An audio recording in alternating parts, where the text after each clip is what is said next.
Hey, want to make a podcast? Spotify's got a platform that lets you make one easily. Distribute it everywhere, and then earn money all in one place for free. It's called Spotify for Podcasters, and here's how it works.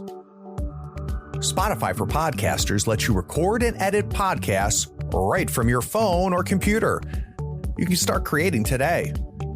Then you can distribute your podcast to Spotify and everywhere else podcasts are heard. Video podcasts are also available on Spotify.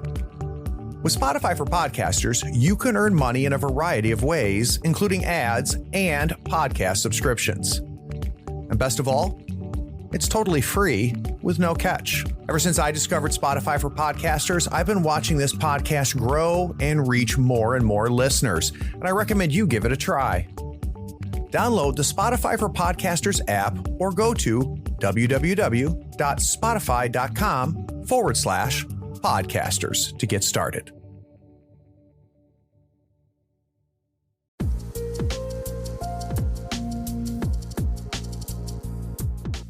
And he was one of our players, and he played the psychic Karina. And as a way of getting round not having to do anything on camera, he claimed he was allergic to everything. So he was like, because there's the lemon grove in it, and where there's the weird lemons you pick off the trees. The first thing he says, "Oh no, I'm allergic to lemons." And I thought, that is brilliant, and it's so the character. So we wrote it into the character that she would claim to be allergic to things to get out of doing them on the camera because she wants people to take her seriously. I am fascinated by the process of collaboration and the creation of content. I sit down with Bud from Bud's RPG Review YouTube channel and the prolific scenario writer Alex, and we talk about their new modern Cthulhu scenario, Viral.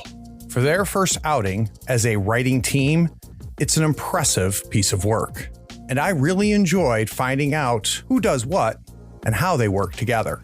This episode, like all the content coming from the third floor, is only possible because of the support on Patreon. A big welcome to our newest floor heads: Nathan Emery, Mary McCurtree, Roland Suljic, Restored Thought, Motto Automato, GM Scott, and Stephen Palmer. Okay, sit back, relax, and enjoy my time with Alex and Bud. You stand over the dead bodies of all the demons you just slayed in this room without breaking a sweat, only to discover that the door is locked. Okay, you roll lockpicking. Ooh, no. Okay, how about you roll strength to break it down? That's a fail too. You're stuck. Crap. Hey there, Ron from the Dungeon Society. When I'm not making customized 5e D&D content or printing 3D tabletop miniatures at home, I'm listening to Tabletop Talk. Welcome. Howdy friends, Craig here. Today we're talking to Bud from Bud's RPG Review YouTube channel and Alex Galat, publisher of over 30 RPG titles on DriveThruRPG. Together, they've created the modern Call of Cthulhu scenario, Viral. So Bud, let's start with you. Welcome to the third floor. Hello. I'm fanboying a little bit. I've been a huge fan of your channel for a good bit of time. And between you and Seth Skorkowski, everything I ever need when it comes to running Call of Cthulhu, I can go to either channel. So I appreciate you making the time. That's good that you watch. So, Bud, at one point, you knew nothing about this, right? You didn't know that you could roll dice, pull out a sheet of paper and pretend to be somebody else. And then it was put in front of you for the first time. Can we go back to then? Well, I mean, my start with role-playing games starts slightly before sitting around a table with people. Because there was a set of Choose Your Own Adventure books. Have you ever heard of Steve Jackson's Sorcery? Oh, yeah. Yeah. And I got money for my, I want to say, 10th birthday. And there used to be a supermarket, not so much a supermarket, but like a chain of stores in the UK called Woolworths. And I remember going in with my £5 gift voucher. That was when £5 was worth like £50 now. And I saw this book that caught my eye called The Seven Serpents. And I didn't know it was book 3 in the series. But it just caught my eye, and I was walking around the store and I'd look at different things, and I kept on going back and looking at it. And so eventually I decided, I picked it up, brought it back, and then I thought it was an actual, just a novel. And then I read the beginning bit and I was like, oh, well, this is actually a game. And then from the first time I played through it, I was absolutely hooked. Really? And for many years, well, I was going to say, for a couple of years, I just bought Choose Your Own Adventure books and played those. And then one day in school, a friend of mine, we turned up for our lesson, and it was there was a lot of teacher strikes in the UK in the early 80s. And we turned up to the lesson, and there was no teacher there. So one of our friends said, "What? Have you ever played Dungeons and Dragons?" And we were like, "I'd not even heard of it." And so he made up a little dungeon for us, and we played it in the hour that we had to just sit in the room. And then that's all I could think about. Interesting. For like the then going forward. And then the same guy a couple of weeks later said, "How'd you fancy playing something like a real role playing game?"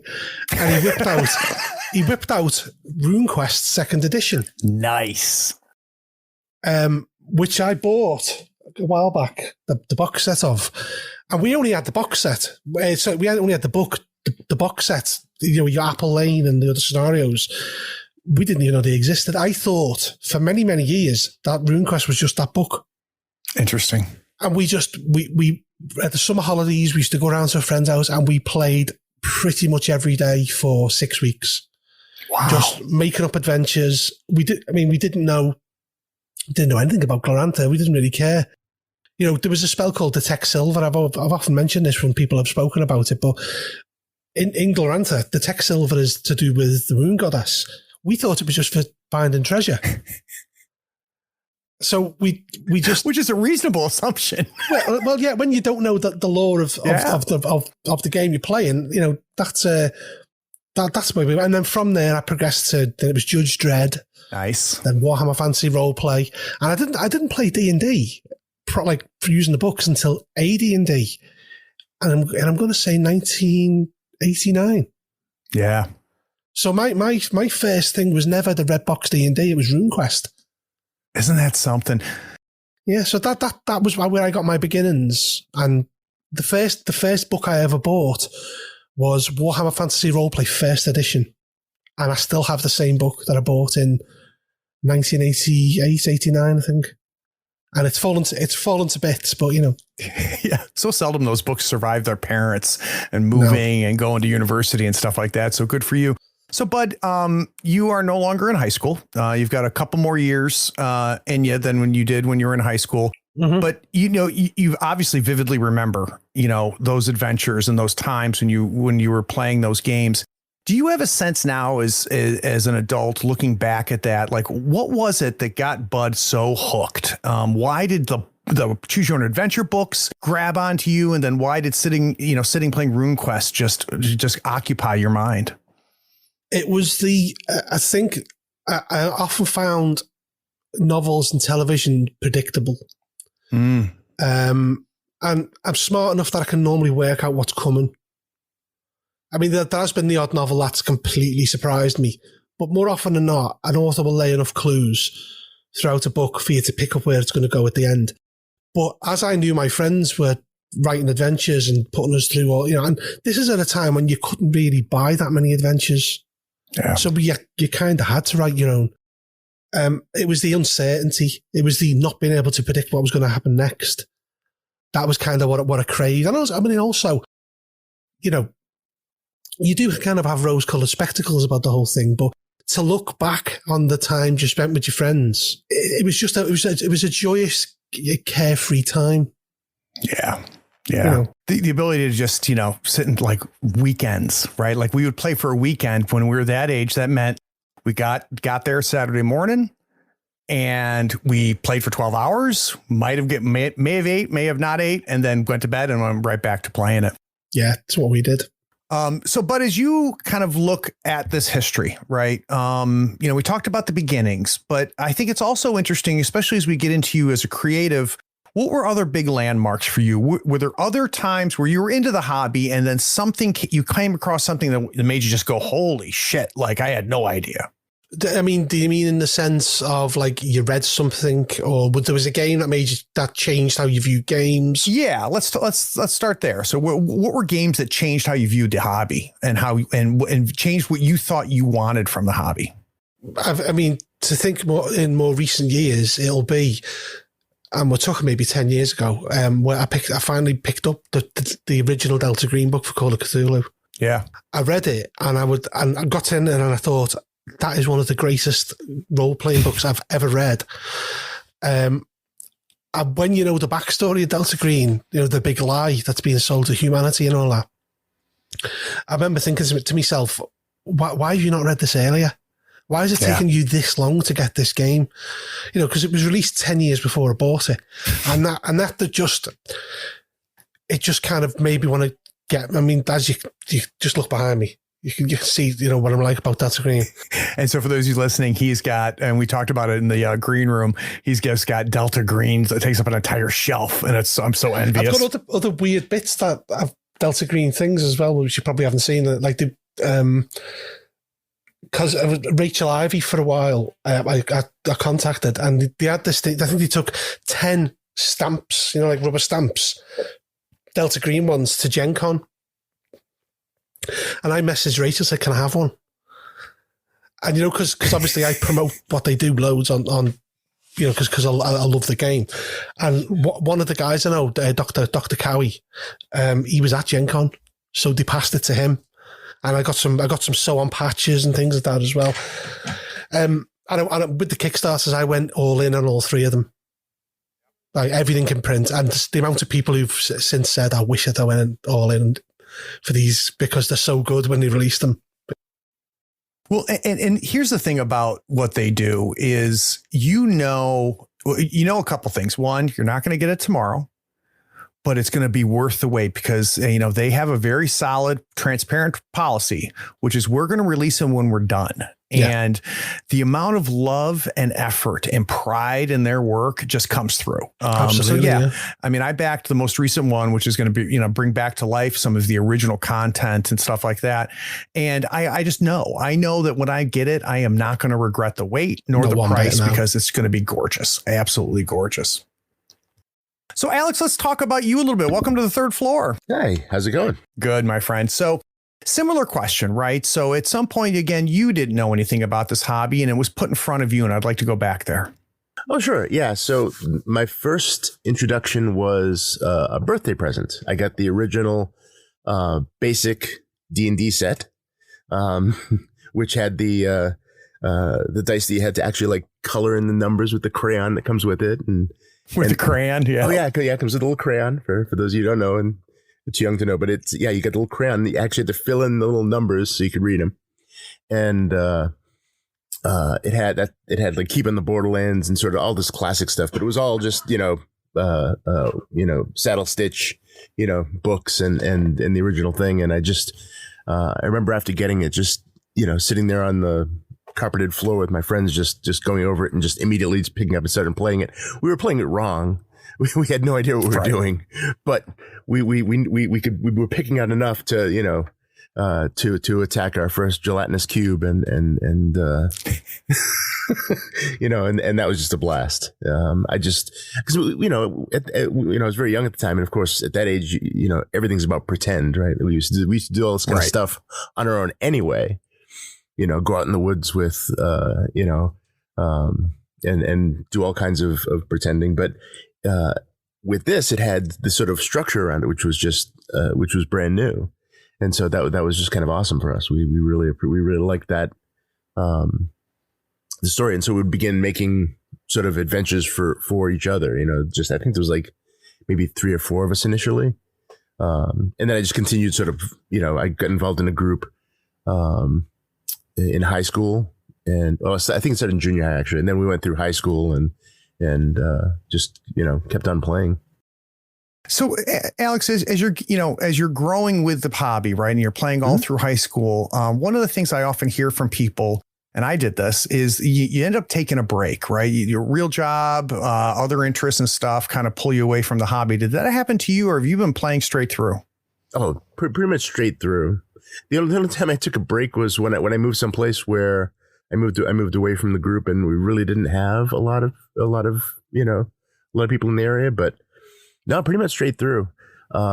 We would take breaks from D&D because we would sort of take turns, and then we had a few people in the group who liked running other stuff like what was it at the time, like Gamma World or Boot Hill, and then very occasionally, what was the other one? Was it Top Secret? It was a spy one? Top Secret, yeah. I think it was Top Secret. And we used to use those kind of in between campaigns as little kind of palate cleansers, I guess, to just sort of take a break from the other stuff. But one person in our group, he had an uncle who was, an older adult. And pretty soon he was running campaigns for us. And so he would just run all these, long involved campaigns for us. And we just kept playing pretty constantly throughout, our early years into adulthood. Alex, and we're going to get into this here in a future segment, but you obviously have spent a lot of time making stuff for Call of Cthulhu. So I'd be interested to know when you came across Call of Cthulhu for the first time and what impact that had. I came, let's see, I started looking into Call of Cthulhu probably in the early 90s, I want to say. I think it was. But I was doing some horror role playing before that. There was a Palladium book that came out. What was it called? It was Beyond the Supernatural or something like that. I don't know that one. Nice. The cover was just so, it just drew me right in immediately, and so I began to sort of write stories and scenarios, that I would use other system for. But it was all sort of modern horror. But then it was okay. No, I'm sorry, Alex. So do you find yourself drawn to that as a genre in general? Is that your favorite genre, or do you just, you're willing to play anything and run anything? I'm willing to play a lot of different things, but yeah, I think horror is probably my favorite. And people, I would argue that, in many ways, D&D is horror. Like if you took any D&D encounter and just put it in our world, it would immediately become a horror movie. You're still fighting these horrible monsters essentially. It's just that in D&D you have more resources to fight them, I guess, in terms of like magic and special abilities and things like that. But it's it's not. I don't think of them as not horror, I guess. and right. Yeah, most of my players would probably agree that most of my scenarios that I make on my adventures that I make for D&D definitely lean more into the horror genre. So let's deconstruct that a little bit if we could, Alex. So sure. It's obviously we know what makes Call of Cthulhu horror, right? It's kind of given when we talk about it, but I think it's more interesting to say when Alex runs D&D, how does somebody at the table go, oh boy, Alex really has a horror slant on this? Like what's the elements you bring that change things? I think it's ultimately good horror is about vulnerability, right? If the characters are not at any risk, then there's no horror involved, right? If there's no threat, they can't be afraid of it, right? So I think if you can make an adventure that puts the characters in real genuine peril, you don't want to make it a no-win scenario because that's no fun for anyone. But the more threat and more risk involved, the more terror it can be. And then the rest is just sort of window dressing. It's like, is it a bright sunny day, or is it thunder and lightning? Is it raining?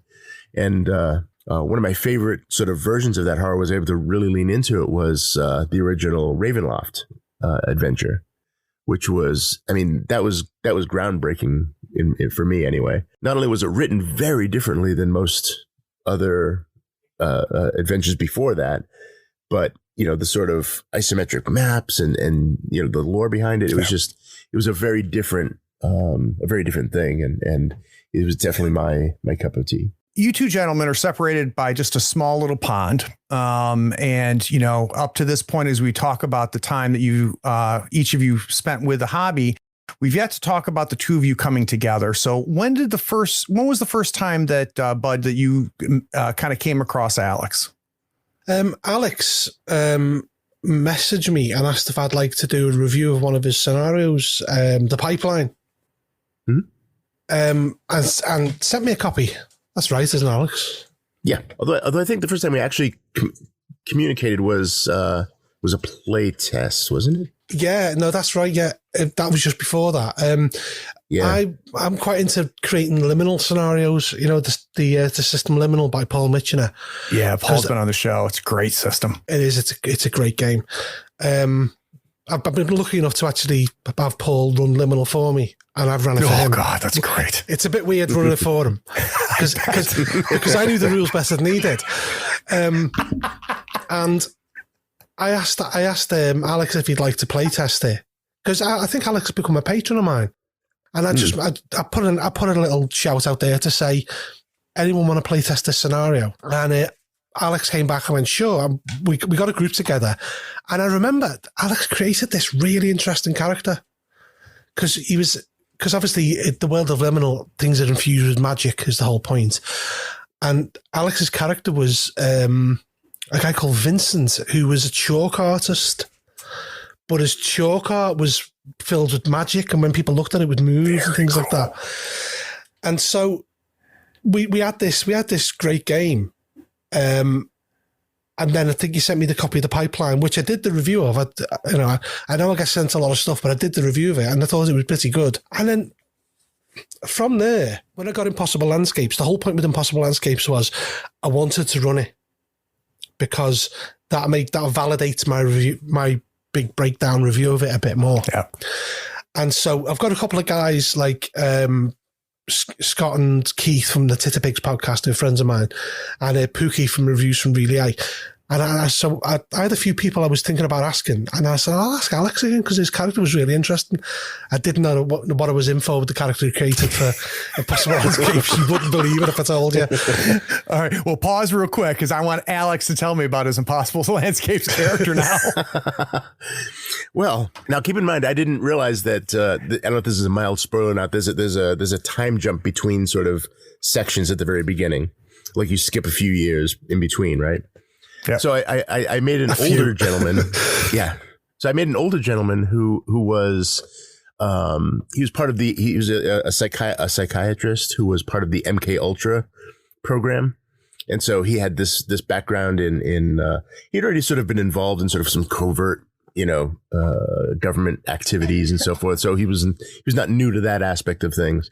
And but he was also, into psychedelic drugs and so forth. And so but he'd been through a lot. Let's just say he was sort of burned out.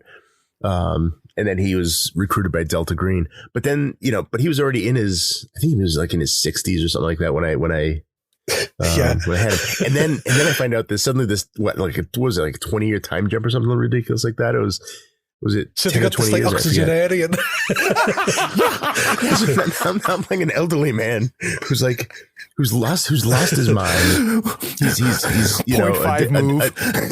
addicted to all sorts of drugs, and yeah, he's somewhat whimsical. But yeah, he turned out very different than I had originally intended. So it's every week we get a laugh out of it. But that's the fun of this kind of role playing, right? Like even a character that you make initially, by the end of it, maybe nothing like you've envisioned, as the story unfolds. I talk about that a lot. It's a hill I'll die on, which is, you can sit there and you can create a character and write 50 pages, whatever, of backstory and have this entire concept. You have no idea who that character is until it hits the table, until you put on that skin and actually start playing it. Exactly. And which is why I'm not a huge backstory person for that reason. But boy, that sounds like a lot of fun, especially for the GM. Well, I'm the GM. Right. But did you warn him and say, dude, like you're going to be 80 years old pretty soon? No, because I wanted him to find out for himself. But the worst point is, obviously, you know about the whole thing about the yellow sign. It features throughout Impossible Landscapes. The first thing he did when we found the yellow sign was climbed in the back of a cab, drew it, and then said to the cab driver, "Have you seen this?" Oh my God! And did you do that knowing the whole Yellow King thing, Alex? Or oh yeah. Yes. Okay. That's amazing. Oh, that's great. No, so to be fair, he had just read, or didn't he just get a copy of the King in Yellow play? Yeah, I think he just read it. So okay, he's very excited to share it. Sharing is caring. So the two of you are bonding over the game, right? You're playing together. You've played a couple games together. I want to get a sense before we move to the next segment. When did either of you start going, I think I want to do something more. I think I want to make something together. Where did that first happen? Viral was originally a scenario for Liminal. Interesting. Called what was it called? It was the twice said agreement, because it was to do with a Ouija board. And Ouija is Ouija, yes. So it's the twice said, it's a double said agreement. It's a yes. And it was set in Scotland, and it was a group of ghost hunters, which is fairly similar to what is in the scenario, going to an island in Scotland to do an investigation to do the 1 million subscribers, but it was in the middle of winter. And it was all covered in snow. But in the Liminal scenario, it's not what's in Viral. It's a fairy that's bound to the island that's gone mad, and that's creating all the kind of ghosty effects. It's not actually evil, it's just crazy. Mm-hmm. And I mentioned this at the end of one of the Impossible Landscapes sessions, because we will often sit around and have a chat afterwards.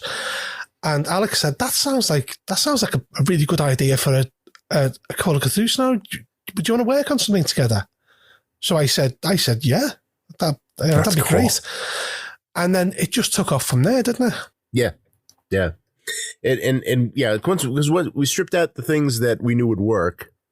Obviously the fairy thing wouldn't necessarily translate as well, and some other things. And I think, Bud, you came up with the idea of, because you had mentioned that ghost hunting channel. I forget what the name of it was. Who did that? Ghost Adventures.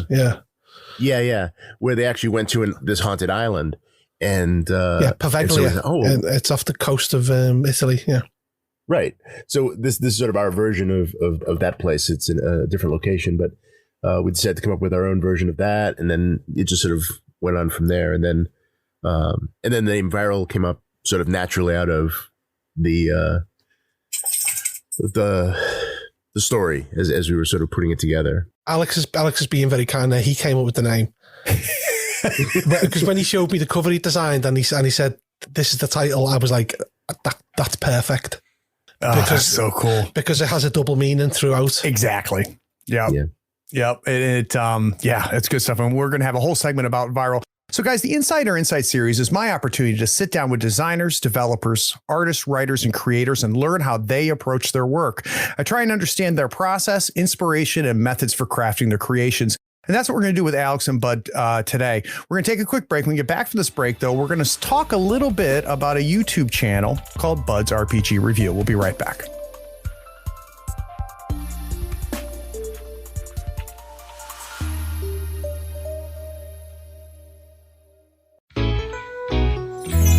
Priceline presents Go to Your Happy Price.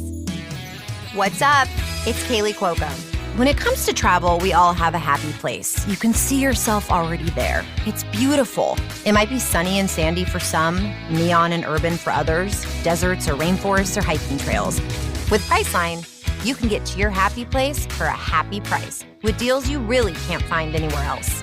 Like up to 60% off select hotels to Costa Rica or 5-star hotels for 2-star prices in Cabo. Go to Priceline.com and travel to your happy place for a happy price. All right, see ya. I'm off to Miami. No, actually, wow, look at that. No, I'm going to Hawaii now. Ooh, Cancun looks nice. You know what? Belize looks pretty nice this time of year. Or, Palm Springs. Go to your happy place for a happy price. Go to your happy price, Priceline.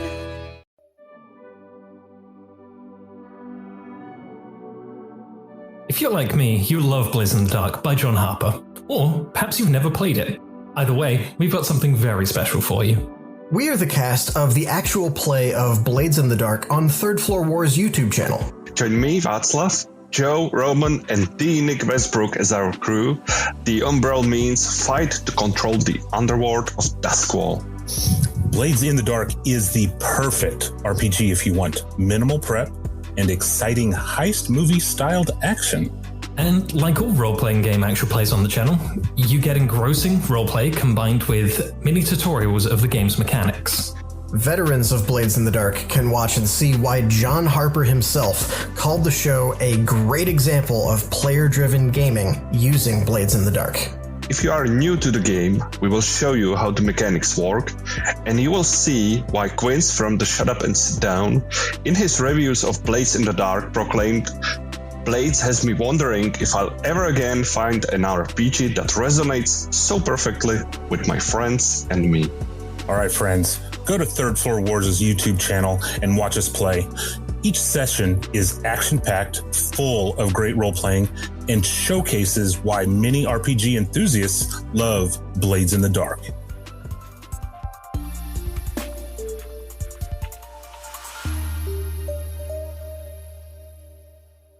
So long before I bought Viral, and just by the way, I've got the hardcover. It's gorgeous. As somebody who runs a lot of Call of Cthulhu, I cannot wait to bring it onto the channel because it's super clever, and we'll talk a lot about that. But that's not how I discovered Bud. When I returned back to role playing and started putting together, a group to play Call of Cthulhu again, which I hadn't ran in 20 some odd years. I came across Bud's channel. And if you have not gone to Bud's RPG review, big plug. If you follow me on Twitter, you know what a fan I am.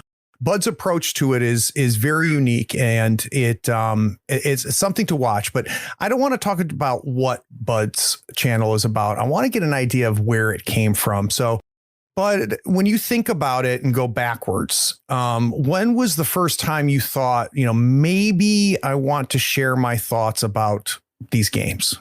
Well, that's a question. See, the only channel I can remember from before everyone seemed to be doing them was Kurt Weagle's Game Geeks. Yeah. But he's really sporadic. He has been better recently, but he's really sporadic with when he talks about stuff. And he can be quite combative as well. Mm-hmm. If he doesn't like something, he really tells you he doesn't like it, which I am fine with, but I can see why people would be rubbed up.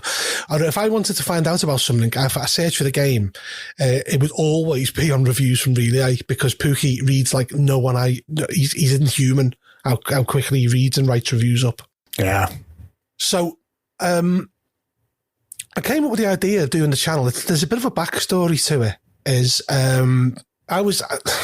going to sound bad, but I'll explain. Okay, I was losing my memory quite severely, right? Because I had undiagnosed obstructive sleep apnea, which was causing me to not be able to sleep. I was sleeping for 90 seconds at a time before being woken up by me breathing. Okay, and as a result, my memory was going. I would read a book and then forget anything about it.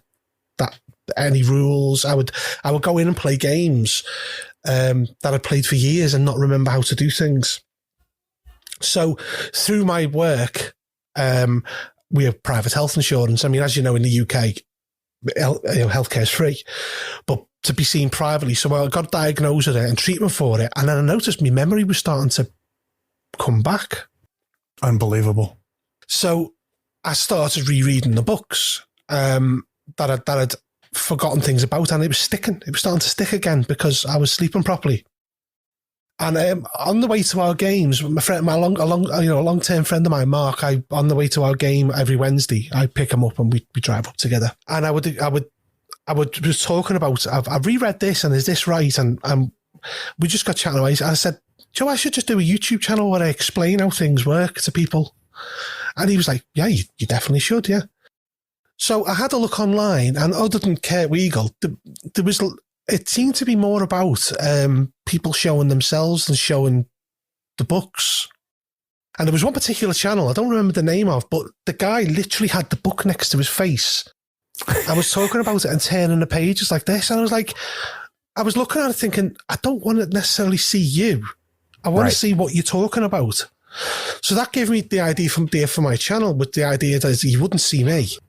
It would just literally be the hands, but it would be an entire focus on what I was saying. I want you to focus on whatever it is I'm showing you, right, and what I'm saying about it, because what I look like is irrelevant. Mm-hmm. Yeah, I mean, I've got my wedding ring on there. I don't wear my wedding ring on any of my videos because it's irrelevant.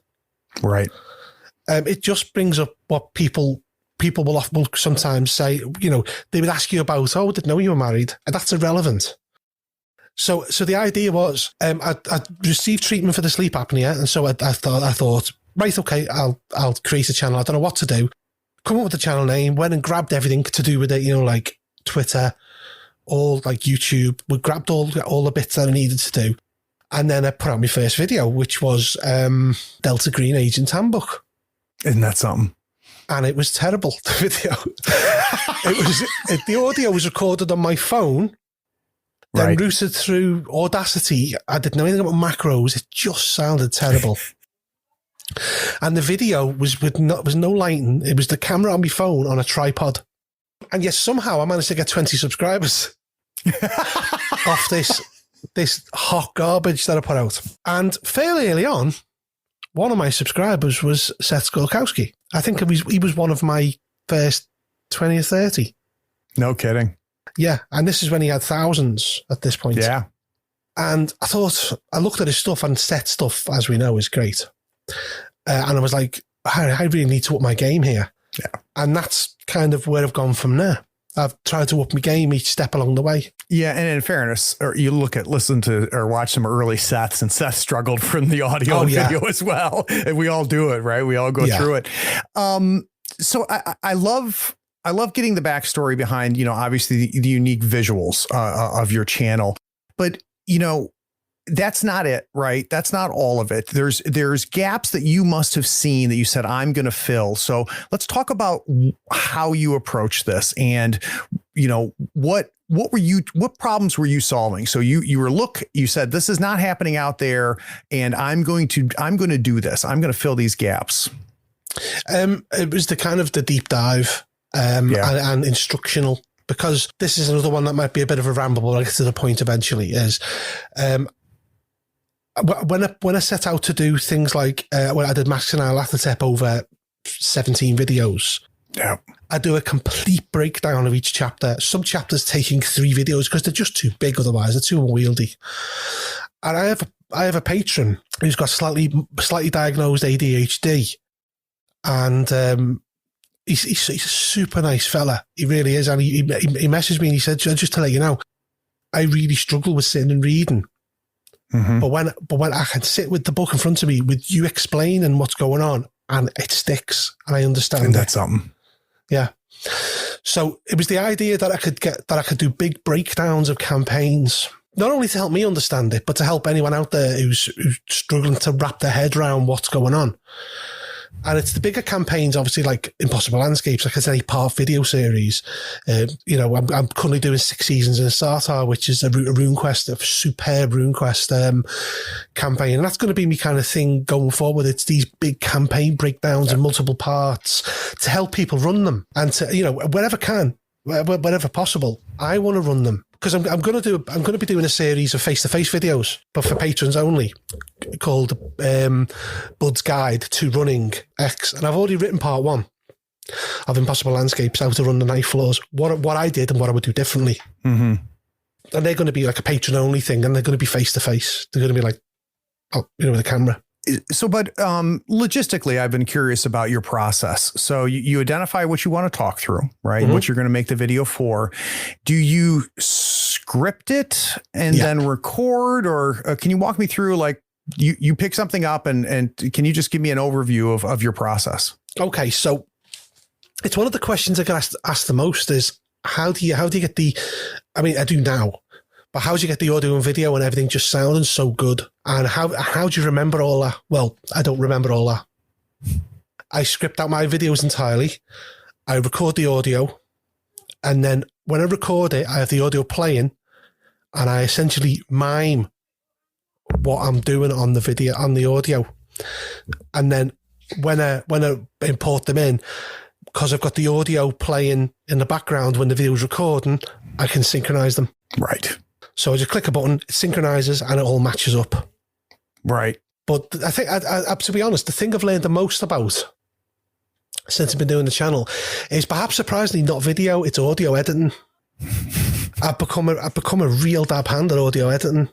You know, I can take if I record a video that's like 40 minutes of audio with all the ums and ahs, the breaths, the retakes, the swearing, why did I write that? Talking to myself. I know I can normally knock like 25% off the size. Right. Just through tweaks and cutting little tiny bits off. And, and I think that the audio is a big part as well, because some people I know have listened to my stuff in the car without watching the video. No, the quality just from top to bottom is outstanding. So, we obviously talked from an equipment standpoint, the journey you've taken, right, from the hot garbage first video to really the top technology and process you're working now. What have you learned, though, as a creator during that process? So if I were to go back and ignoring the obvious differences from an audio video quality, what would I notice your journey as somebody who's creating these videos? What have you gone through? What are you doing now that you didn't do before? It's a hard one to answer that, because it's about how forgiving I've become. Interesting. Because if I pick up something by D&D, if they make a mess of something that's unforgivable, they have unlimited money to throw at a huge team. If I get sent something that a guy has wrote in his back room on his own with no help and put out, I'm a lot more forgiving with that, because you can see the love that's been put into something. Right. Based on, but a lot, you can see someone's just come with a good idea and ran with it. Whereas the bigger gaming companies, it's just like knock stuff out as quickly as you can to fill the gaps when we're meant to be selling something. Like the perfect example maybe would be the latest Spelljammer set. Mm-hmm. There's no excuse for that being as bad as it is. Yeah. I think that's what I've learned. I've learned going forward. It's just to be, you find yourself being a bit more forgiving with the smaller creators, because, cut them a break here. I wasn't before, but I am now a small creator. It's just to be a bit more kind for the smaller creators. And that is a perfect transition into my next question, Bud, which is, now that you've gone through the process from nothing exists to Craig ordered a hardback copy of your book. Thanks, by the way. You're welcome. I've mentioned it a few times. What has that changed as far as your perspective now, having gone through that process? Has that changed how you dig into the stuff you're reviewing and breaking down? Not really. How about the opposite then? How did the fact that you had spent so much time breaking down all of this stuff, how did that impact you creating Viral? It made me more mindful. It made me more mindful of the things I don't like to read in books. Mm. And I think Alex would agree. I was always saying all the way throughout, no, I don't want to put that in, because that kind of thing, it gets on my nerves. And we did so many little tweaks, but I think ultimately the little tweaks all the way throughout paid off. Can you give me some examples of the stuff that you dropped out because it annoys the hell out of you? Walls of text. Yeah. Occasionally I would say to Alex, who was doing the layout, and I'm sure Alex is going to have a come back at this and explain why, but like occasionally he would send like a kind of pre-production thing, and I'd be like, there's 5 pages there with no breaks. Can we shrink one of the pictures and put one of the pictures in just to break things up a bit? Because white space and things like that and breaks in pages are, for me, what keep me interested. Right. If I'm reading a book and there's 5 full pages just top to bottom writing, I zone out, and I'm expecting that if the lowest common denominator is me in that sense, I'm going to zone out. So I expect there's going to be other people that will zone out. The best you can expect is people won't zone out and will take in every bit of it. But, I don't want to put people off. And those people that can make it through 5 pages of all text aren't going to be put off by the picture breaking it up, right? So it's a win-win by doing that. So I guess that leads to Alex. Alex, how much of a pain in the ass was it to deal with all of the little things that Bud wanted to change?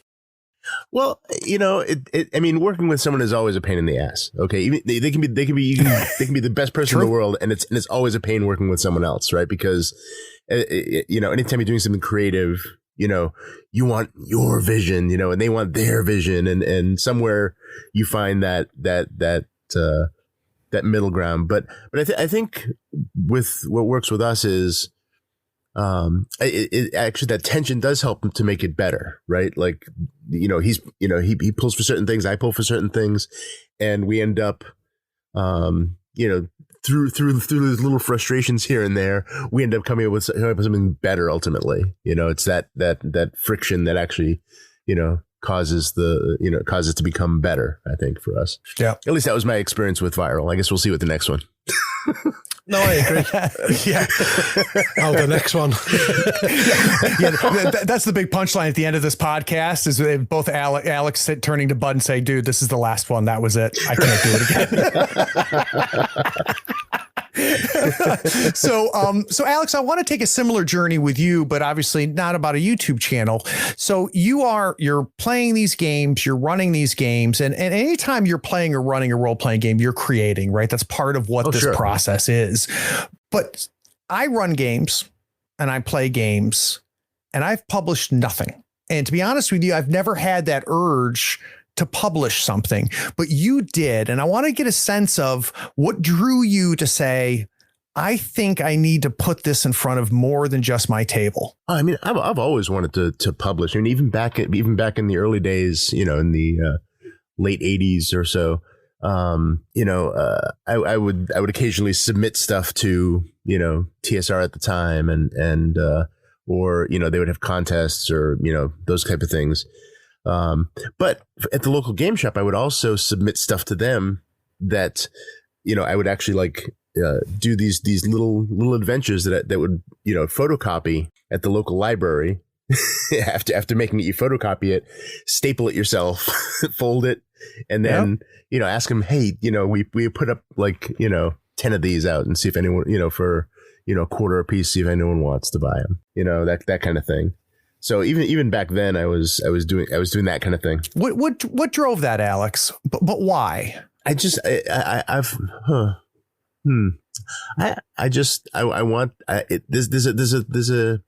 it's a thing as a DM or GM, like you get that thrill of someone who really gets something out of what you created. They enjoy it. They have a good time. And you want to share that, I guess. I want, as many people as possible to be able to have a good time with this. When you like to create things, you want to create it to the point where people can enjoy it, I guess is the simplest answer.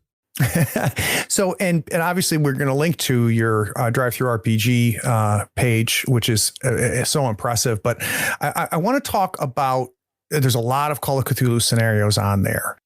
We've talked about already, your love of horror. So it makes sense to me that would be where you would exercise some of your creativity. And maybe the easiest way to do this, Alex, is think of one of those scenarios that you have up on the site. I'd like to get a sense of your process. So pick a scenario and walk me through when the idea of that scenario was born. Well, I guess I'll go with Highway of Blood, since that's still one of my favorites. And really came out of the idea of once I had done the pipeline, which was really the first Call of Cthulhu one that I did. I realized that it could be done, and so I wanted to do something bigger and better. And but I wanted to do something that was different than everyone else. Like I never really resonated with the 1920s. I've played in the classic era and that sort of thing, but it was never something that really resonated as well. But I grew up in the 70s, right? I grew up watching Grindhouse movies. I grew up watching The Hills Have Eyes and Texas Chainsaw Massacre and all these kind of movies. And that was my thing. And so, but there was really not much in that era at all. And so I thought, okay, well, here's a niche that no one's doing anything in. So I will try and do something like that. And so, the first thing I knew that I wanted in it was a car chase. There's got to be a car chase because, you think of like White Line Fever and Vanishing Point and all these great car chase, classic car chase movies of the time. And one of my favorite grindhouse-ish movie was Race with the Devil, which is basically these two couples in a Winnebago who are traveling cross country, and they inadvertently piss off a satanic cult who begins trying to hunt them down and kill them. And it's just such a great movie, and all of that sort of inspired the origins of this, and then it sort of began fleshing it out from there. Setting it in West Texas during a heat wave.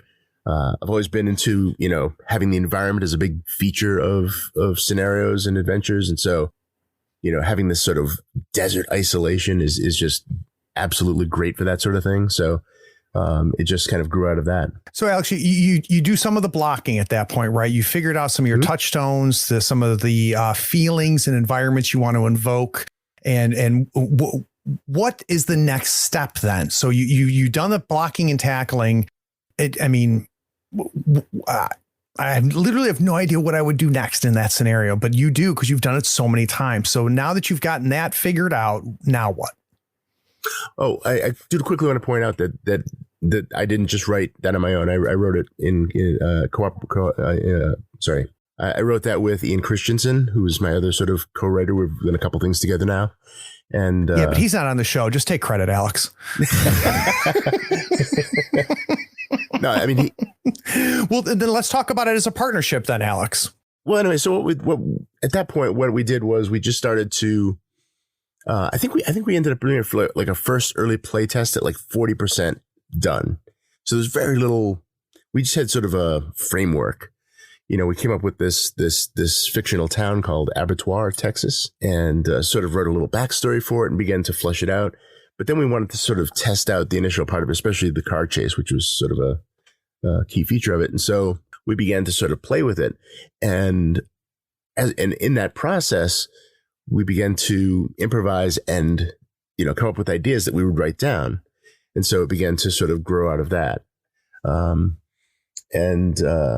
Yeah. So, I mean, honestly, I tend to start with bullet points. Like I know what, what sort of either chapters I'm going to have or what locations or features or whatever. And then you just kind of begin filling in here and there as you go along. You start filling in those blanks. It's kind of like that joke. It's like I just wrote this book. I finished the cover. Now all I got to do is fill in the rest.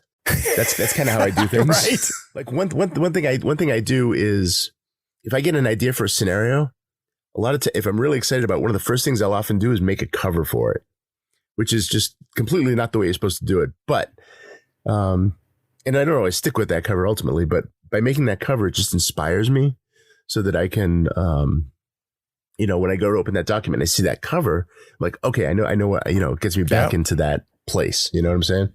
I do. Now, is there a structural template you work from, or is there kind of a pattern you like to shoot for? When someone's writing a novel, it's 3 acts, and not every novel is, but you know what I'm saying, right? Mm-hmm. Like, is there a structural approach to when you create scenarios? I think, and I think most people would agree, most of my scenarios tend to be a lot more sandboxy than others. I tend to have a lot of places that people can go, things they can do. And I don't like to include any kind of no-win scenarios. They can be very difficult scenarios, but there's usually at least some way out. There's a way they can survive. There's a way they can, persevere. And, because that's sort of one of the things that people have stated they don't always like about Call of Cthulhu is that it's like, well, you're just going to die and go insane in the end, no matter what. It's like, well, not necessarily, it's quite possible, but it's not necessarily a foregone conclusion either.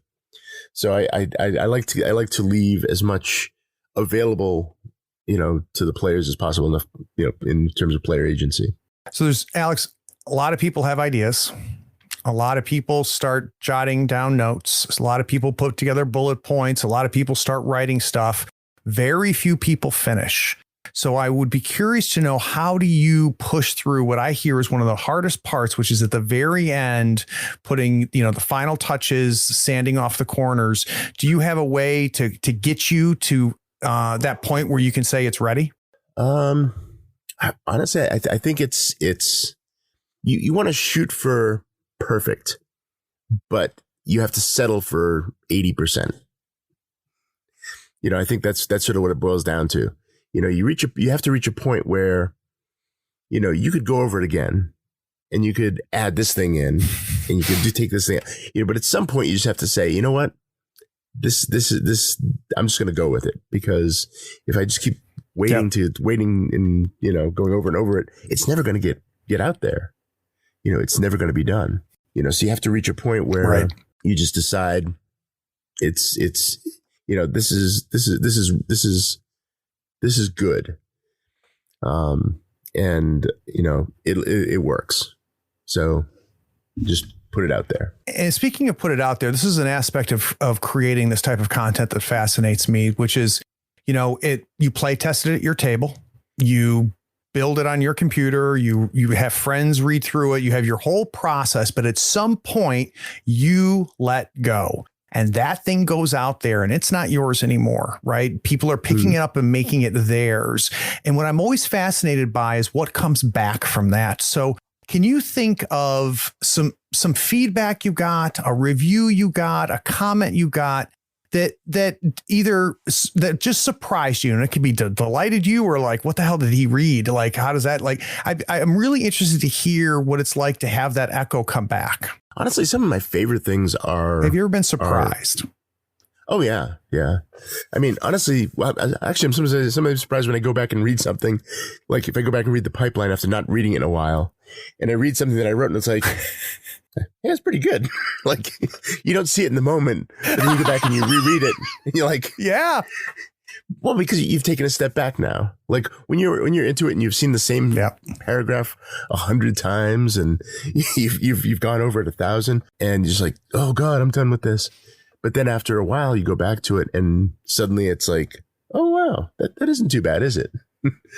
But actually, my favorite thing to encounter in the wild are live plays of my stuff because I love to see what other keepers have done with it. Like, okay, just an example of.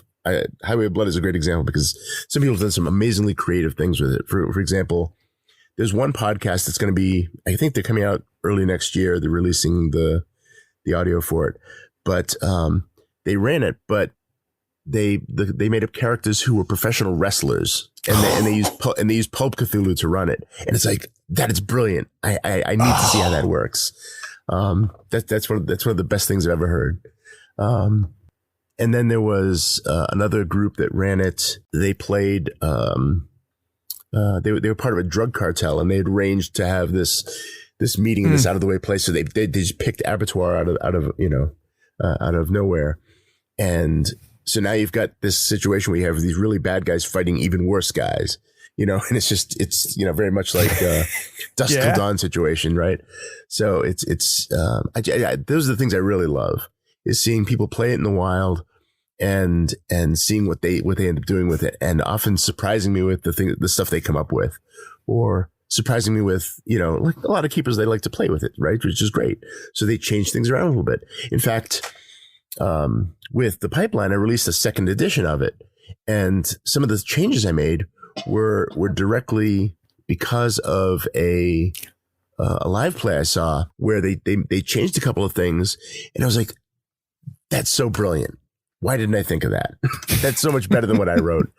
So I talked to the guy. I was like, do you mind if I use this? You know, it's like, cause I want to come out with it. I want to redo the cover. I want to come out with a new edition.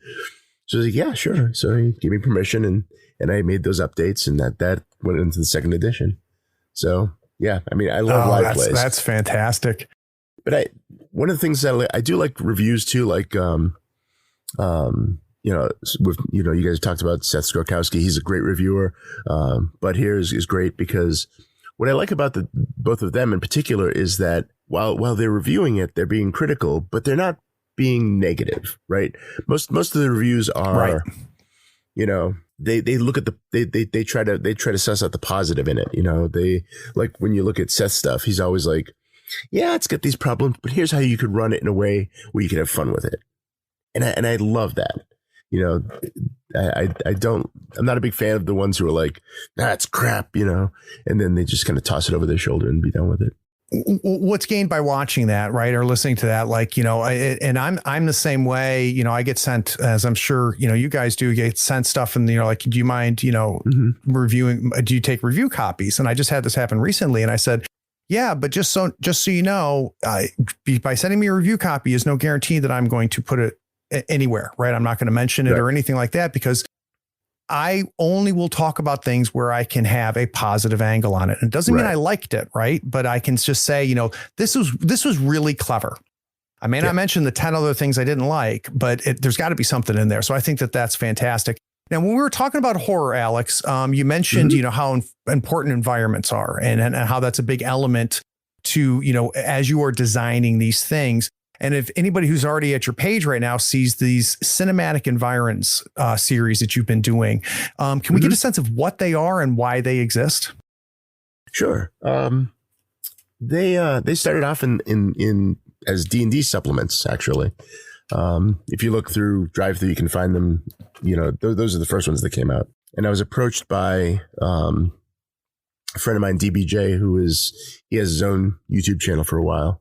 He hasn't been doing it as much lately, I don't believe, but he had this idea for doing these, cinematic books about, different environments and so forth. And so we sort of brainstormed about it and came up with these ideas. And then we just started to publish these different environment books for use with 5th edition D&D. And then I thought, well, you know what? I've already got the material, and I think these would work really well for Call of Cthulhu. So I just took them. I sort of had to, went through and, redid the rules to, fit Call of Cthulhu 7th edition.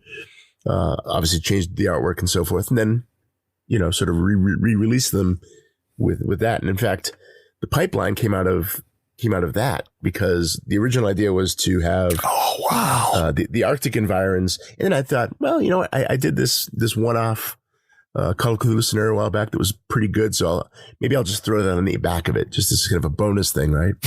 And then I started writing on that, and it's like, it got to be like 3, 4, 5 times bigger than the actual Arctic thing. So I was like, well, maybe I better do it the other way around. So it ended up being released as a scenario. Oh, that's fantastic. So guys, the reason, of course, that Alex and Bud were dumb enough to say they would come on the show is they wanted to talk about Viral, and that's what I want to talk about too. So we're going to take a quick break. When we get back from this break, we're going to talk about their Call of Cthulhu scenario, Viral. We'll be right back.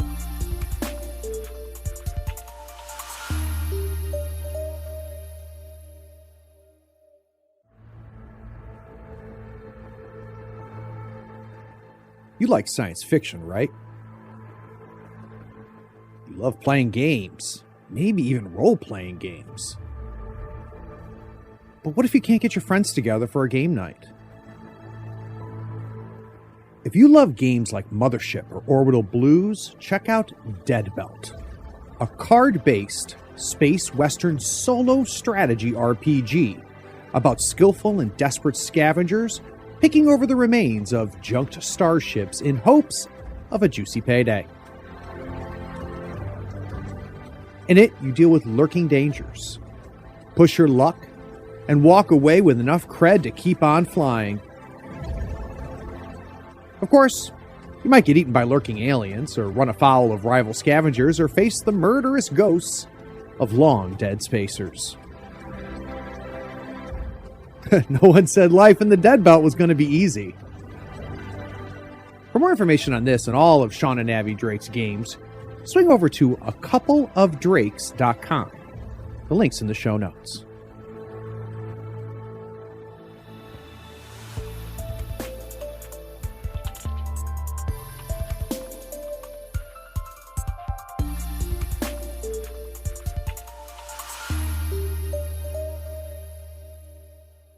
So for those of you who are not familiar with Viral, I'm going to give you the little blurb that I came across to kind of set the tone and where we are. Join Marco Proudfoot, host of the successful YouTube channel, The Spectral Crew, as he and his fellow paranormal investigators journey to an island off the coast of Sicily to explore its very dark past. The only public information is a pixelated satellite map and a pile of redacted documents. But a little digging on the dark web has revealed something far more sinister. What better way to make your final push for 1 million subscribers than to stream their investigation live from the island? The crew hopes to find evidence of the paranormal, but what they discover is so much more horrific than just orbs of dust and incoherent voices in the static. Great hook. I don't know who's responsible for writing it, but that's good. That's real good. It's excellent. So we've already kind of covered, that this came from a liminal idea and how you guys stripped away some of the concepts in that liminal idea and, and brought it together. You two decide, hey, do you want to do something together? You get to that point where you've kind of got a basic premise. You know what you're going to pull from Liminal. So the part that fascinates me with the two of you is really the process, right? Because, you know, I've talked to a lot of creators that work on their own and then maybe they'll put it out there as part of playtests and stuff like that. But from the very beginning, the two of you said, we're doing this together as a partnership. And instead of having Bud describe his role, I think it's more interesting for Alex to describe his role. So Alex, what does Bud contribute, or what is Bud's role in the making of Viral and in this particular collaboration? Well, especially with Viral, at least, I think the big area that he focused on primarily, especially at the beginning, was the characters, because he's really good at creating compelling the compelling pre-generated characters. And you know, he already sort of had them in general for his Liminal game, but of course they had to be, you know, sort of reworked and reskinned, and we made some other changes, but generally speaking, they're all, a lot of them are sort of based on those characters. But yeah, that was sort of the big area that he sort of was focusing on. And then on my end, I sort of started focusing on, you know, like maps and the locations and so forth. And then we sort of came together from each end of those things, if that makes sense. Interesting. And how about for you, Bud? Like, do you obviously you agree with that, but typically somebody like Alex will short sell themselves. So what do you think are some of the highlights of working with Alex, or where you think I would find Alex's biggest fingerprints in Viral? I mean, the look and feel of Viral is a big thing. I mean, I don't know which copy of the hardback you've got. Have you got the unredacted or the normal, the original one? You know, I'm not sure, to be honest with you. I have to look. Oh, it's only the unredacted, actually, because we didn't do the hardcover for the regular one. Oh, okay, that answers the question, because I have the hardcover. Right. Well, there's a beginning section in the mythical town of Perla on the coast. Yeah. And even the design of that was done in such a way. I remember mentioning it to Alex. It's really clever how, if you look at the pages of Perla, everything's colourful and lifts from the page. Then when you make the transition to Isola de Malamente, it all turns green, black, and grey. Yeah. And you get that transition through. I would say, to be honest, just to react to something Alex said, one of my main things is annoying the hell out of Alex. How so? by saying things like, no, that won't work because of this. Right. Or that won't work because of this. One of Alex's big things he loves to do is create maps. And it's really evident in all of his products, that they look fantastic. And the artwork as well. I mean, some of the artwork for the next scenario is just mind-blowingly good. And I think Alex is right. We do approach it from two different ends and meet in the middle. Because I focus more on the characters and the story. And then Alex will do he does the art, the layout, and because as he said himself, the art inspires you to think of different things. Yeah. And then he does a lot of the descriptions of things like rooms, and like comes up with, hey, I've got this cool idea for this, and then we either both give it the thumbs up, or we'll have a little discussion about it. But if it's we're not precious, I think you'd agree, Alex. Neither of us are precious about anything, are we? No, I mean, occasionally we'll reach a point where we sort of stick to something, you know, and sometimes rightly, you know, like sometimes if you're really insistent on something and you really believe in it, then you stick with it. But but you have to be willing to say, yeah, I guess you're right, or you know what, I'm not that married to it, so either way, I'm good, you know. But that's passive aggressive note in Google. So, Alex, that leads to a very obvious question: can you tell me something you fought for? Something that there was a discussion between the two of you. You may not have fully agreed, but you said, no, I know this has to make it. Can you think of something that I would find in my hardback of Viral right now? Oh man, I'm trying to think. I don't know, but Bud might know better than I would if I fought for anything. I don't recall fighting for anything particular. No, not really, so Bud won all the fights? No, there wasn't really a lot of Alex fighting. would do he would just change it, and I hope I didn't notice. Like, there was one thing he doesn't think I noticed, but I did notice, is the guy who takes them to the island, I changed it so he smoked menthol cigarettes, which I thought was an ultimate act of irony, given the fact that he's taken him to, spoilers, a disease god, and he's smoking menthol because they're slightly better for him. And Alex just changed it back, surreptitiously to normal cigarettes. And I don't think Alex thought I noticed, but I did notice. Honestly, I didn't notice either. So it's on both of us, because I didn't even notice I did that. If it was unintentional, so. Because I would have no thought in that. I had no person that race. No, it's based on a guy I used to know who used to. Is it? Go to a nightclub, pop any pill that was handed to him, but would only smoke menthol cigarettes because they're better for you. So we talk about the art, we talk about the story and the characters, but someone has to write the words. So I'd like to get a sense of the copy. Are you writing some and throwing it to each other? Like, how does the copy end up coming to life? Yeah, that's pretty much it. We'll split it out into sections, won't we, Alex? Yeah. I'll say I'll write this bit, and then Alex will go away and write another bit, and then we'll both take a look at each other's, and we'll offer tweaks either way. And normally we come to a happy compromise. I would think that. Yeah, I think that's fair. Like, yeah. Look, we try different sections. Like, we'll come up with a list of things we need to fill out. Essentially, remember, like I talked earlier about, you have the bullet points, and then I'll say, okay, well, I'll write this section, and I'll write this section, and then we'll go over it and look at it and say, that what a great idea that is. So what if we added this? Generally speaking, I think we try to both yes and, not no, but sometimes we'll tweak it. I think we both, we both appreciate each other's style, and we try not to change it too much. But I think usually what it's more about, it's about making sure that things match up. Consistency throughout, I guess, is the right word to use. Yeah, and this is where I'm going to head on this, because I'll be honest with you, and this is something that really impressed me, by the way. If I tore out the first few pages of that book and read it, I would not have guessed it was a collaboration, because there is a single voice that goes from beginning to end in that scenario. And I have really no idea how that's possible with both of you being involved in the writing of the copy.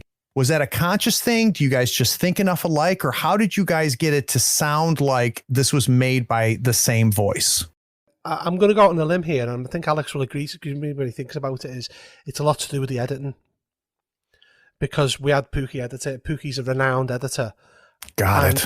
And he was very much, you've got to come at this from the same angle. Like, what Americanisms do you use? What Englishisms do you use? Mm-hmm, like we had the discussion about, do you call it a helicopter or a chopper? That kind of thing. That's the kind of granular level we went down to. We almost had an argument about that.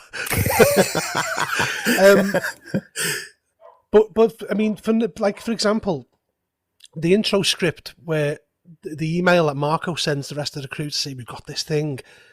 I kind of already had that written for the liminal one, and it was just a few tweaks, and it was good to go. Yeah. And then Alex would just take what I've written, and then he would base what he'd done on that, and then I would take what he's written, and then base the next bit what I've done on how he put it together. I think it was a proper collaboration. Yeah. In that, it wasn't just one person solely responsible. We had, for example, the whole beginning section on Perla. I was very much, look, when we go and print, I think we should offer something extra, because I love stuff like that. Yeah. So I sat down in like 3 or 4 hours and wrote the entire thing, Perla, and then sent it to Alex, and he just went tweak, tweak, tweak, tweak, tweak, tweak, tweak, and there we go. And it was like, yeah, it's perfect. There wasn't much we had to do with it beyond, someone putting the layer of fairy dust one way or another. Yeah. But do you think you guys clicked out of the gate, or did it take a little bit of time to get used to working together? It took a little bit of time, but we played enough together. Right. With Impossible Landscapes that we kind of become friends over that anyway. And it was great to be able to go, we're going to do this thing and publish it. I've got an actual book in print that I helped write. It's a weird sensation. Yeah, I think that the editing is definitely a big part, but I think there's also that I think we both tried to respect each other's creativity, in our style. And so like when I would go in and come up and, you know, see something that might be tweaked on something that Bud wrote, I wouldn't try to rewrite it in my style necessarily. I would try to keep it as close to his style as possible, but maybe switch, you know, change this around, or, you know, add this little bit of extra to clarify something, or, you know, whatever. But, you know, I tried to make sure it was still his voice, if that makes sense. It does make sense. It does make sense a lot. So, Alex, I want to talk a little bit about the playtest process real quick. First of all, how early on did Viral get exposed to the table? I think I should take that one, shouldn't I, Alex? Yeah, please. Yeah, go ahead. I ran it for the first time at Grogmeet, and one of my players was Paul Fricker. Okay. He knows a little bit about Call of Cthulhu scenarios. Paul Fricker got caught up by his... He got found out by his own rule. You can't spend luck on a sand roll. I was like, you know, you've not got anyone to blame but yourself, Paul. Nice try, Paul. But I ran it as a single session for the first time in public at Grogmeet, and everyone at the end of it was like, that was great. I was like, it's really meant to be run over 2 or 3, but I condensed it. How baked was it, though, at that point, Bud? It wasn't so much what you would call half-baked. It had a few things removed. Mm-hmm. It was like a plain cake rather than, you know, a Black Forest gateau. It was as much as I could get into one session as I could get. Yeah. And as it turns out, 3 or 4 hours it was ready. It was edible, just not fancy. So looking at the play tests as you go through it, what died or what came in as a result of play tests? I want to get a sense of the impact of play tests in the final product, Bud. Well, I mean, I ran it 6 times, and I think Alex ran it 3, didn't you?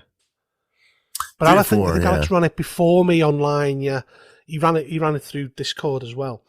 One of the main things that I picked up was things people added to the characters. Ooh. And we wrote them into the characters. For example, there's a friend of mine, Dr. Griffiths, and he was one of our players, and he played the psychic Karina.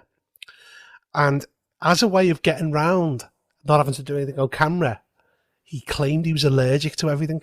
So he was like, you know, because there's the lemon grove in it, and where there's the weird lemons you pick off the trees. The first thing he says, "Oh no, I'm allergic to lemons," and I thought that is brilliant, and it's so the character. So we wrote it into the character that she would claim to be allergic to things to get out of doing them on the camera because she wants people to take her seriously. Yeah. Oh, that's cool. How about for you, Alex? Can you think of something maybe that was added or removed late in the process that really just made everything click together? Let me think. I guess at the finale, this is kind of spoilery for anyone who might be listening, but at the very end, at the climax, there's sort of a flight from the island at this point as things are going badly, and there was, you know, a lot of sort of going back and forth about essentially how they escape. Right. From this underground temple, and how they managed to get out. And we were going over the rules on like climbing, like, because, you know, obviously, if you give a character a climb skill in Call of Cthulhu that's anything more than base, people immediately are suspect, right? Like a player's going to look at that, right. It's like, why does he need such a big high climb skill? You know, so we had to figure out. It's like, yeah, well, we had big discussions over that, didn't we? Yeah. So I think we ended up just going with an ability check, right? To climb out, didn't we? Yeah, originally, because only one of the characters had a climb skill, and we wrote it into his because the main character Marco is a fitness guy. So we gave him a climb skill because that's the kind of thing he would do. But we did discuss this. We were like, if we gave all the characters climb, they're all going to we're going to have to climb at some point here. Right, you know, exactly. The meta game inside of your brain kicks in. Yeah. So we just removed it entirely and wrote a new set of rules for how to get out of the temple. Yeah, and I guess the other thing was the idea of the taint, which was this thing they acquire as they're on the island, and when we're working on the character sheets, we're deciding, we don't want to put taint on there because first of all that sounds, again they're going to metagame that like, this is bad, right? So we ended up just putting like an exposure bar. Which is a little more benign, or at least not as ominous, and so that the keeper can still have them keep track. Because I think we went back and forth with having the keeper keep track of it. Do they want to keep it secret? So a lot of that came out in the play test, like what seemed to work better. Because got it. As soon as I try to run as a keeper and keep track of everyone's exposure there, it was just no, I don't want to do this. This is not fun. Let them do it.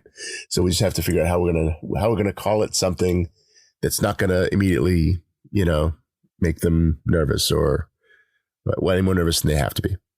What was funny about that when I read it, Alex, when I was going through the scenario, is it shows something that I have learned recently, and has changed how I run games. So I used to be captain, secret GM, right? I would love to hide things from them, roll the dice, don't tell them why, and stuff like that, thinking that I was adding tension to the table and upping the game. What I realized now, and it was Blades in the Dark that made me realize this the most with clocks, which is you put it in front of the players. You let them look at this and the things ticking by and time going down and exposure going up. And it's 10 times more unnerving and impactful than if you hide it from them. So I really thought that was clever when you guys put it in there. So the last thing that I love to do on my show, Alex and Bud, is I love to talk not only to creators about how they make their things and their process, but I love finding out what creators consume. So I'm going to start with you, Alex. Is there anything recently in the last, months or years that got its hooks into you and you couldn't let go? A video game you couldn't put down, a book you couldn't stop reading, a show you couldn't stop binging. What is something that really just grabbed you recently? Oh wow, I'm trying to think. Honestly, I've been writing a lot lately, so I haven't really been that immersed in anything that unusual. Why don't you give it to Bud and let me think about it for a second? Okay, so we're going to pause on Alex. How about for you, Bud? What is something that, and it can be a role-playing game, right? It could be anything, but I'm always curious to know what has done to you what you hope viral does to somebody else. What is something that's gotten its hooks in you? Over the pandemic, I sat and actually watched The Sopranos for the first time. Nice. I'd never seen it before. And me and my wife sat down and watched the entire thing over a couple of months, and I purposely avoided spoilers, although it's some inevitably you can't avoid, so that I knew I'd be surprised by the end. And I've got to be honest, I wasn't surprised by the end. I knew something was going to happen like that. As for things like reading, I mean, I listen to music more than I would sit and watch a TV show or game. So what's some new music that you've listened to recently that's really gotten its hooks in you? The thing I've been binging about recently is Pink Floyd Animals, the new remix of it. I've not heard the remix, but what an album. The remix is beautiful. But the thing is, it's not that different because Pink Floyd recorded their stuff really well in the first place. Yeah. So I've been listening to that quite a lot recently. I mean, my musical tastes vary from like technical death metal to jazz, so I'll listen to a wide variety of things. I love me a ghost show, which is kind of why I got into the whole idea of viral, because I mean a lot of the notes in viral about ghost hunting and how to pull off the ghost hunting aesthetic was from just years of me watching ghost shows. Oh, that's cool. And often laughing to the point of collapsing and how bad they were. But also when they get that one bit of creepy, something they can't explain, that they clearly didn't expect, then that's what grabs your attention. Yeah. And that's my not so guilty pleasure. Ghost and paranormal shows. How about for you, Alex? Has Bud inspired you to think of something recently that you've enjoyed? Yeah, I mean, I guess I like listening to stories on podcasts. For example, there's been some really great stuff from a podcast called Old Gods of Appalachia. So good. And I've been looking for sort of more stuff like that. There's another YouTube channel called Horror Babble, which they do a lot of readings of horror stories. They've started to make their own as well, but they've done like all of Lovecraft stuff, and the reader just does such a wonderful job. It's not made like a radio drama, but it has that kind of that the voice has that kind of quality to it. So like you can just kind of sit there, turn the light off, and just sit there in the dark and listen to this story sort of unfold around you. And those are the kind of things that I really like, and those sort of they sort of keep me inspired while I'm writing, to get me into the mood. So let me give you a couple quick recommendations based off of what you just said there, Alex. If you want more, because I'm a huge Old Gods fan. But there's a couple podcasts. One is called The Town Whispers, which I think is excellent and similar in tone. And give me just a second. I'm scrolling through to make sure I get the head right. There's this is a buddy of mine, but this is really good. A writer named Patrick E. McLean, and he's recently been putting out an audio drama for called A Town Called Nowhere, which is a Western meets a Iberian fantasy story with a lot of horror elements, which you might like. And where is the other one? It's called The Old Ways, but I'm not seeing it on my feed. But The Old Ways is also another good one. I really enjoy that stuff too, and it's really interesting to hear. Because I spend a lot of time listening to actual plays as well, Alex. It's also nice to go and listen to a story sometimes. Yeah. Yeah. Well, I mean, if you look at live plays like, what was it? Ain't Slayed Nobody. I don't know if you've heard them, but they, they edit theirs in such a way where they sort of edit it down to almost very much like a radio drama. The way it's edited, which is very cool. Yeah, no, I completely agree. Well, gentlemen, on a Saturday afternoon, there's a lot of really cool things you could be doing, and it would not involve having to sit here and listen to me talk to you and ask you questions. So, but I'll start with you. I really appreciate you making the time. I've been looking forward to this. No problem. And Alex, we survived the storm. You were able to make it, and even despite technical difficulties, it was a real pleasure talking to you as well. Oh, my pleasure. Great to be here. And you listening right now, you listened to the whole thing. This is the end. I appreciate you listening. Take care.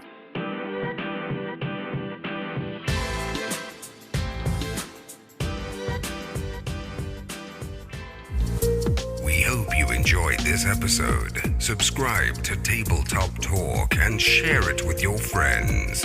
Check out our content on YouTube and Twitch. Follow us on Twitter and Facebook and stay updated on everything coming from Third Floor. All the links are in the show notes. Take care, floorheads.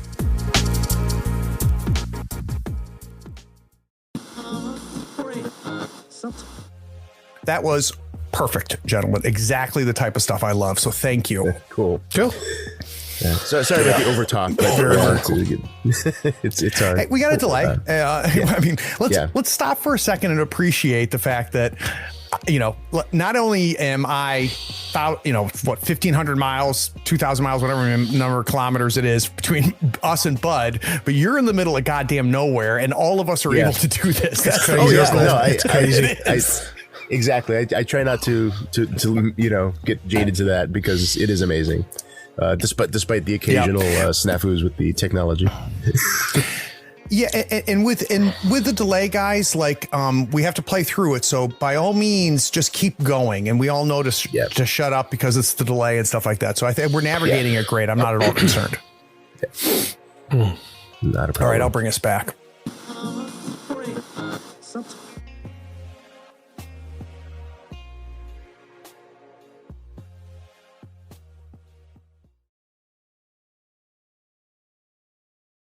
Oh, hey, are you still here? Wow. Well, the episode is over, but if you're bored, why not go to patreon.com and support the show for as little as $1 a month. Yeah, you can just scroll down and get the link.